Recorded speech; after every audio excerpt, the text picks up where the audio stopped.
Hi there, I'm Mark Isero, and this is Article Club, where we read, annotate, and discuss one great article every month on race, education, or culture. Thank you, everyone, for being here, and I hope your summer is progressing restfully.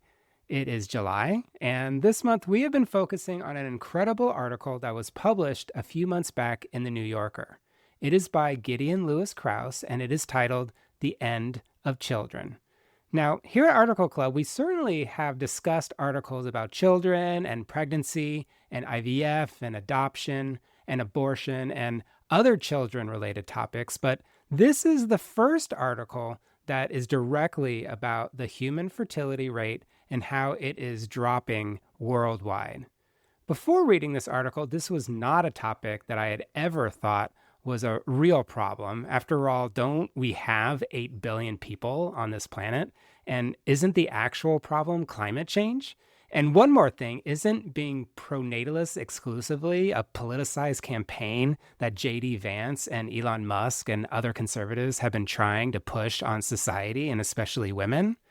Well, anyway, that is how I thought before reading this piece, and it may be similar to some of your thoughts as well, but let me tell you, Gideon Lewis-Kraus in this article really got me to appreciate this topic in a new and different way. And so I was so happy when he said yes to sitting down to doing this interview with me, and I hope you enjoy our conversation. Now, I won't give too much away, but I will say that we talked a lot about craft in this discussion and the decisions that he made in organizing this piece. You'll hear about how the story originated, why he chose South Korea as his case study, how he thinks about his reader when he writes, how he wrote and rewrote the ending of his piece, and most of all, how he wants this topic, our children, not to become an even more divisive issue of our ongoing culture wars between the right and the left. All right, let's get right into my conversation with Gideon Lewis-Kraus, and I hope you enjoy it. Gideon Lewis-Kraus, thank you so much for doing Article Club. Thank you so much for having me, Mark. It was really cool to meet you. And in fact, you got to sort of see my annotations on your piece. Your piece was excellent, by the way, The End of Children in the New Yorker. But you got to see sort of like how I read. How'd you feel sort of like getting some annotations back at you? I loved it, actually. I don't think I've ever seen anybody do that before. Well, that's good to hear. I mean, that's the thing I wanted to ask you, and I want to ask you just even right now. Like, as Yeah. a reader, I could appreciate your structure in this, but I wanted to ask you, I don't understand how a writer, and specifically you, sort of decided on some of the structure. I guess I wanted to ask, like, how did you approach that? How did you know, for example, to begin where you did, and then to go to Korea, and then to make sure that you came back to the United States? Is that something that you sort of outlined at the beginning, or does it come through the reporting? So maybe I'll start answering that by taking a little bit of a step back to discuss the way I approached the story in the first place. So about 4 years ago, I was at a conference for another story I was writing in Oxford, and there were two economists who were giving papers about depopulation. And I knew nothing about it at the time. I mean, like, I maybe like some other Americans, I had some sense that like, oh, Japan has a really low fertility rate, or Italy has problems with fertility rate, but I had no sense that for the global scale. And I was speaking to a postdoc afterward who works on this stuff, and she said, 20 years ago, if you were interested in these issues, like, you were probably racist. That until relatively recently, if you talked about the problem, like a slump in fertility rates, you were almost certainly talking about white children and not black and brown children. And she said the way that she got interested in it was that just wasn't true anymore, and that it had sort of like lost a bit of that like eugenicist taint, because now it was everywhere. And I had no idea that it was everywhere. I still had that idea of clearly this is eugenics. And so I started to read about it a little bit at the time, and I thought, like, oh, this is such an interesting story, and like it really like has never come up in a US context. So I came back to my editor and I said, like, this is a really interesting story. And he was like, yeah, we should do that. But at the time, it just seemed like it was such a niche thing in the US, and that it was going to be like a tiny handful of people who are interested in this. And so I said, well, why don't we wait a little bit and like kind of see what happens? And then a little over a year ago, when it was just starting to emerge in the like early electoral discourse, we both said, okay, now is the time to do it. So the idea was really to write about this as a global phenomenon. So then we had to choose, well, okay, where we would go. And kind of the obvious candidate was South Korea because it has the lowest fertility rate in the world, because they've been dealing with this for, you know, 20 years more or less. And then when I started talking to demographers, a lot of them were like, oh, Korea's so played out. Korea's everybody's example. And so then, once you start talking to people, talking to experts, you get this sense of like, oh, wait, like maybe my selection was too obvious. And so then I kind of talked myself into like, oh, I should go somewhere obscure. And then finally I took a step back and I was like, no, no, no. Like you just go, like, just because this is obvious to some demographers, like you go in through the front door here and you do it in the place that it's grimmest. Yeah, absolutely. Because, I mean, like you, I think almost everybody, we might cognitively and intellectually know that something's going on in South Korea. But for me, I was like, oh, I'm very happy that you spent time there reporting. Well, for me, it was like, you have these cases, not all that often, but sometimes where it's like $100 bill is lying on the ground. And because, so many people invoke Korea as an example to the point that it's a cliche. Like there, even a couple of weeks before my piece came out, there's a guy at the FT who's been on this beat. And he had a comment in one of his pieces that was like, everyone's tired of hearing about Korea. And I was like, yeah, but nobody goes there. Like nobody has gone there to talk to people and see what it actually feels like. And because I had looked into it long enough to recognize that there were essentially three different elements to the story and three different approaches to the story. And element one was, why is this happening? And the answer is really nobody knows. I mean, it's a little more complicated than that, but basically it's still a mystery. Option number two was like a more typical kind of policy structure that would be like, here's this problem. We don't really know why it's happening, but like, here are some people with an idea to fix it. But I don't tend to write stories like that in the first place, but also, there's really nothing you can do to change it. So it couldn't be a story about like, here's how we're going to change it. So then I thought, okay, the obvious story then is if we don't know why it's happening, we can't really do anything to change it. So it has to be like, what does the future look like if these trends continue? And because to me, like one of the things that was a little bit unsatisfying about a lot of the discussion is that there's really no consensus about whether it's even a problem in the first place. And what I found is that, for reasons I discussed in the piece, experts are very reluctant to talk about it as a crisis because they know what happens. Like, we've seen this movie before. We know what happens with population control. It very quickly gets coercive and women bear the brunt of this. And so even demographers who kind of know professionally like why this should be a problem are just really reluctant to do a lot of speculation because they're afraid to feed into a right-wing agenda about that. Like, they're afraid that this is just going to be used as a pretext for further assaults on reproductive rights. So it seemed to me that then, okay, if the idea behind this piece is like, what does the future possibly look like under these conditions, then you have to just go to Korea because they're essentially already living it. So then I decided to go to Korea in the fall.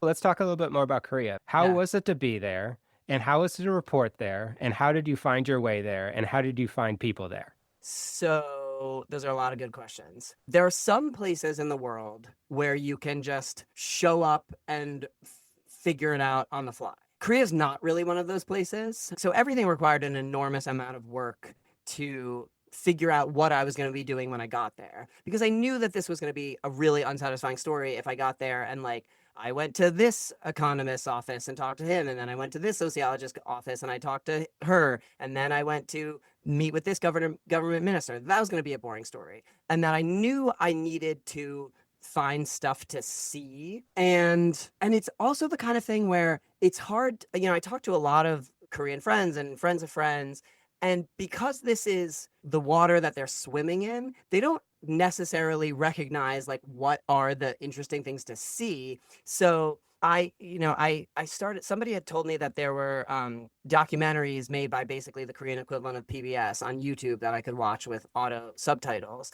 And there was one from last year that was like a 10-part documentary about the fertility issue, like 10 hours long. And in one of the early episodes, they go to visit this school that, has 10 kids or something. So I would say to people like, oh, it would be nice to go to one of these schools. And they were basically like, well, that's literally thousands of schools you could be going to.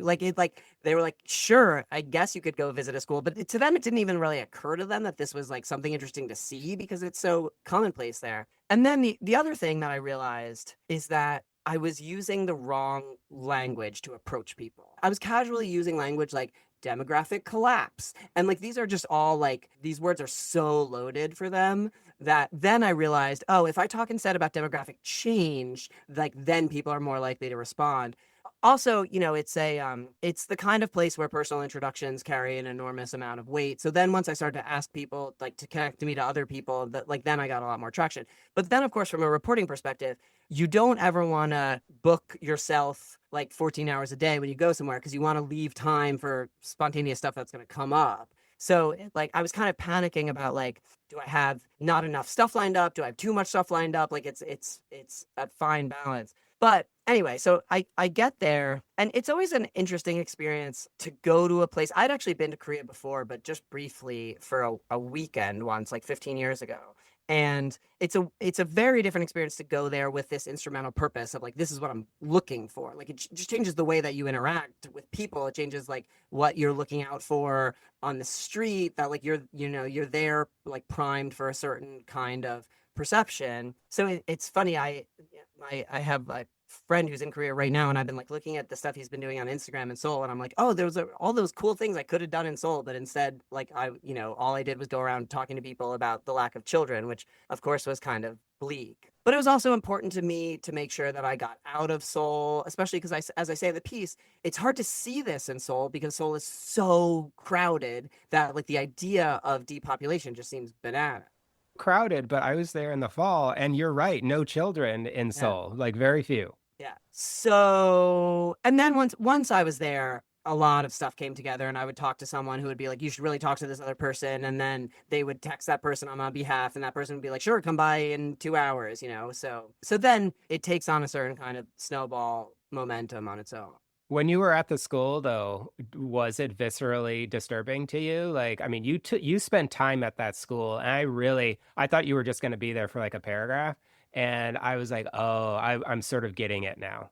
Yeah, I mean, it was so strange because, like, for me, the most salient thing about the school was how dignified and stoic everyone was there. That there was no trace of self-pity. There was kind of an ambient melancholy, but everybody was just doing their job for the kids that were still there. Like it was so clean and like freshly painted, and everything was in perfect order. It didn't like, and sometimes there are things that you kind of pick up on in the moment. You're never sure in the process of reporting, like what is going to work on the page and like how you're going to want to like, any given scene you could use in 50 different ways in terms of emphasis and point.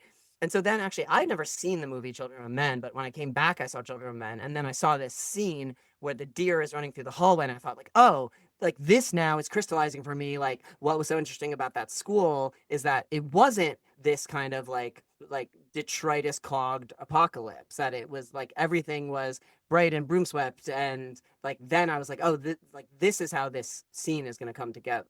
Hmm. But as far as the overall structure goes, there was a feeling that this wasn't going to be a South Korea story, that this had to be a story about the global phenomenon and about the kind of like nascent and largely idiotic American discourse around it. And that it was going to be Korea as a use case. And so, like, one of the big discussions that my editor and I kept having in the course of thinking about the structure was, typically with a story like this, like, you would start with a kind of scenic anecdotal opening, and you, like, one obvious thing would have been to start at that school. My feeling was, if we start at the school, it's going to telegraph to people that, like, this is specifically about an issue in South Korea, as opposed to a global issue where this is one example. And the other thing that I realized as I was reporting this, I'm always there. I have friends and colleagues who are very secretive about the things that they're working on and don't like to talk about them. Whereas like, I always think that like you get a lot of information if you're talking to people about what you're working on. So just in, my day-to-day life with friends and family, they would say like, what are you doing? And I would say this global population decline thing or fertility decline. And everyone had their own kind of pet theory about what was happening. And so like people would say like, oh, isn't this about like microplastics and endocrine disruptors? Or they would be like, oh, that's an issue of affluent countries, or that's not an issue at all. Or like, oh, the problem there is just that like we don't have a social safety net the way that like other countries do. And if we had, better parental leave and subsidized childcare, like we wouldn't have that problem. And so, and these are all like smart people who read the newspapers. Like these aren't stupid people. And like I'm not putting myself above that. Like before I went into this, like I probably thought some version of all of those different things. And so what I realized was everyone is going to feel like they've read this story before. Like everyone is going to feel like they've heard this. And so the major thing that I need to do up front is say to people, like essentially directly address the reader and say like, you sophisticated reader might think that you know what's going on here, but you don't know what's going on here, because I just needed to I needed to get over the hump of all of the expectations people were going to bring to the story. Absolutely. And I mean, if you were thinking about me as a reader, you got me because I think, like a lot of other people, oh, this is happening in, certain countries, but not others. And then so, especially later on when you were like, oh, by 2100, it's going to be in 97% of the country. I'm so appreciative that you sort of like made sure to sort of explain. There was an explanatory part to this, not just, spending time in Korea, but an explanatory piece about, no, this is happening worldwide. And also, let me tell you a little bit about the history to sort of support the reader about how we got here. And of course, like what governments were doing. It does seem very easy for governments to reduce fertility, but as you say in the piece, not so much the other way around. And that to me like was one of the like that's why there are two reasons I kind of got into the background of the era of population control. One was that for a lot of readers, and like not necessarily just boomer readers, like a lot of people still take for granted a certain kind of population bomb thinking that like we have too many people and that's the problem. And that hasn't been true for an extremely long time. So I thought like, okay, I have to explain to people that like who might sort of have those prior ideas that like that's very out of date. And I'm not blaming people, like I might have thought the same thing. Then the other thing that was so interesting was that in talking to demographers is that like it really was like somebody flicked a light switch, that like from 1 second to the next people went from worrying about overpopulation to underpopulation, and that these were not discontinuous things, that like the era of pronatalism is perfectly continuous with the era of antinatalism. Like the sign is reversed obviously, but the story is relatively similar, obviously not identical. And that you really couldn't understand efforts to boost the population until you understood the history that like actually efforts to reduce the population were very successful. Although there's some debate over like, well, it probably would have happened anyway. But like, so the lesson that governments took from the era of population control was like, oh, this is just a knob that we can turn, and now we're going to turn it the other way. And then they were shocked to find out that it didn't turn the other way. Yeah, absolutely. And I think that I really appreciate how you talk about how you're thinking about the reader and to sort of like make your choices about how to like who your reader is. Obviously, you have a lot of readers, and then what you want to be doing. And I think that that also came out in the America section where I think, I came in saying, well, yeah, climate change is the issue. So like, why, like, what's going on here? And like, obviously I'd heard about the whole political thing in the last cycle. It's like, the childless cat ladies. And I was ready to just have a very strong opinion. And then you took time for me to actually consider the other side about pronatalism. How'd you do that? Well, part of what doing this job is it's starting knowing nothing about something and then very quickly learning as much as you can without forgetting what it felt like to know nothing about it, right? And so I had to keep in mind the whole time, like, remember just a couple of months ago when you knew nothing about this, like what were all the things that you were bringing to the table here? And of course, not to ever have the attitude that the reader is stupid about these things, but to have the attitude that like readers believe what they believe about things because of the things that they've heard and because of the things that sound like common sense. And so it couldn't be a kind of like frontal assault on like what people's prior commitments or ideas were. It had to be like, I, like you, also had many, many of these ideas. And now I'm going to explain to you all of the things that changed my mind along the way, because it's worth, because for me, I mean, in a sense, it was sort of easy because I was almost telling an autobiographical story about what it was like to change my mind and why and how. And the other thing was that this was a case where conservatives in America are clearly wrong about a lot of things. That they are primarily wrong about how much you can do about this, and they're definitely wrong about that the avenue to remedy this is through like a return to a kind of like cultural conservatism. Because and like that's one of the big lessons of Korea is that like it's plenty traditionalist, and like a lot of the things that they do there are the kinds of things that like American conservatives would love to do, and it actually makes everything worse because it like only intensifies the like gender antagonism, and only makes women, I have one colleague who described this as a kind of feminist accelerationism, that she was like, of course these women don't want to have children because like the options to them in a traditional family are bullshit, and so like why wouldn't they not want to have children?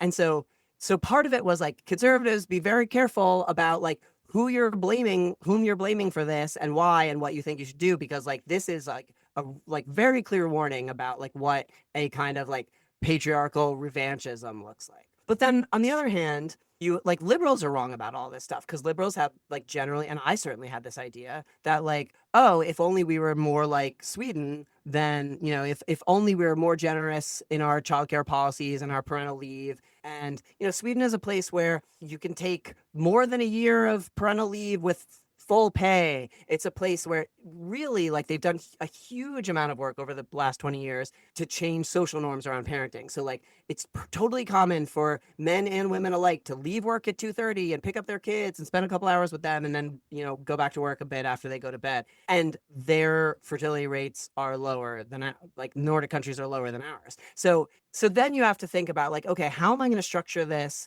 to like address like the things that each side gets wrong without resorting to a kind of cheap, like easy, mealy mouth, like both sidesism about it. Absolutely. But it also seems like in this part, you were also having a little bit more fun, a little bit. And also, this is where some of your zingers came out. I was just enjoying them a whole lot. So you were criticizing, well, you had a commentary about some liberal thought about what is affordable, like this Yeah. idea that the reason we're not having kids is that there's not enough money. And just this beautiful line about how basically now we're thinking about individual bedrooms, piano lessons, travel lacrosse teams, Russian math, and single origin organic peanut butter. It just like made me like, that was just wonderful. And I guess like, how do you decide on writing a sentence like that with the specific details? And then also, how do you get specific zingers like that through your editor? I mean, the specific details aren't really that hard because I just take those from people I know or stories that I've heard.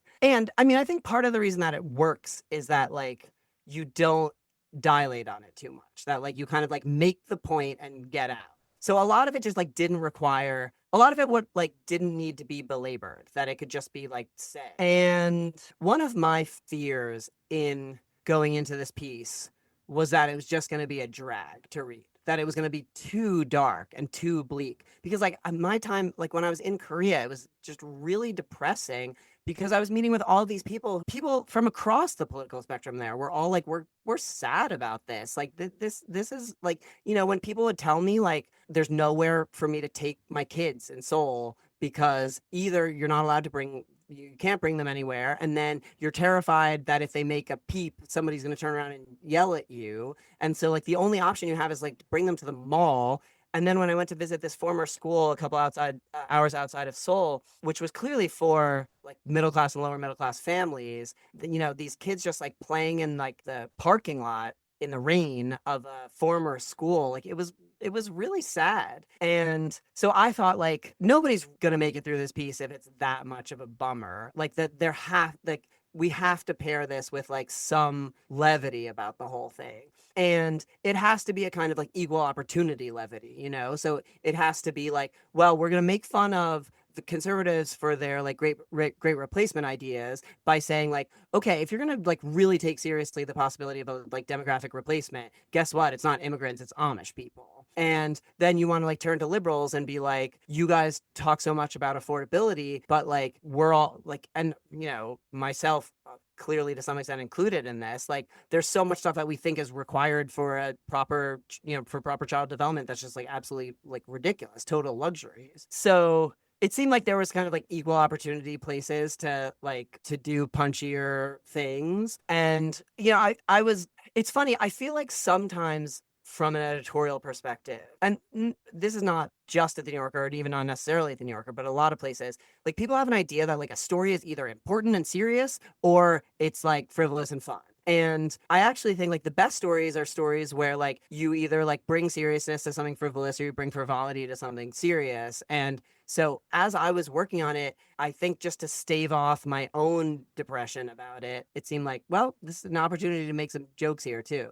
It was great. And I feel like, and thank you for all of your perspectives and for sharing everything about this piece. And I wanted to sort of like take you to the end because that frivolity, but also seriousness happens at the end too, which is like the what are children for? This huge philosophical question to end your piece. And then the way that you ended was really wonderful to me. As somebody who doesn't have kids, you reveal toward the end that you have kids, which was also wonderfully tucked in. And so at the end, you're like, hey, what really are kids for? And you just have like this, I think, just really wonderful way of thinking about it. Can you speak to a little bit how did you end the piece? How did you get to the end of the piece? I mean, I had to rewrite that ending like 100 times, which I sort of knew from the beginning that like that in order to get that sort of thing right, like you need to just go over it and over it and over it. But what I wanted to land on there was that, I mean, I guess it was 2 points. One of the common experiences of being a parent is just to feel like you're doing everything wrong. And so I thought to myself, like, okay, how can I use that commonality to summon sympathy for every parent that might be reading this? And, I knew that a lot of conservatives in like liberal enclaves just like feel like freaks if they have like 3 or 4 kids. And that, a lot of people who've made the decision to be child free also feel like they're judged all the time. So I thought like, okay, one of the ways in which we're going to bring everyone together is to say like everyone here feels judged, and that like this, like that there's something that given the fact that this is already a culture war issue and that is only more likely to become a central culture war issue. I thought like, okay, one point that I want to make is that this is really too important to be turned into a culture war issue, that like the last thing that we want to be doing is coding like having children as like part of like one tribal political allegiance or another. So I knew I wanted to make that point, and I knew I could make that point by saying like all parents, no matter what you think about these things, like still feel like they're being judged and getting stuff wrong, and like that is like a source of commonality that I can draw on. But then it was also that like the possible mistake that everybody was making was turning this into yet another expression of personal identity. And that what I wanted to land on was like, maybe part of the problem here is like how imbricated children have become with like our sense of personal identity. And that's not fair to the children and also not at all necessary. Yeah, absolutely. Well, Gideon, thank you so much for your piece. Thank you, Mark. This has been a pleasure. Thank you so much for like sharing your perspective. I can't wait to talk about this piece with everybody and specifically with Article Clubbers. But yeah, thanks so much for doing this. I'm really, Thank really you. appreciative. It's really my pleasure. Thank you so much for having me. Thank you so much for reading the piece so thoughtfully. I want to thank Gideon Lewis-Kraus one more time for generously coming on Article Club and having this conversation. And I want to thank you too, dear listener, for really taking in his thoughts about his article, The End of Children. If this interview intrigued you and you want to join our discussion on Sunday, July 27th, there's still room. All you need to do is go to highlighter.cc/discussion to sign up. One more time, thank you so much for being part of Article Club, and I hope you have a great weekend ahead.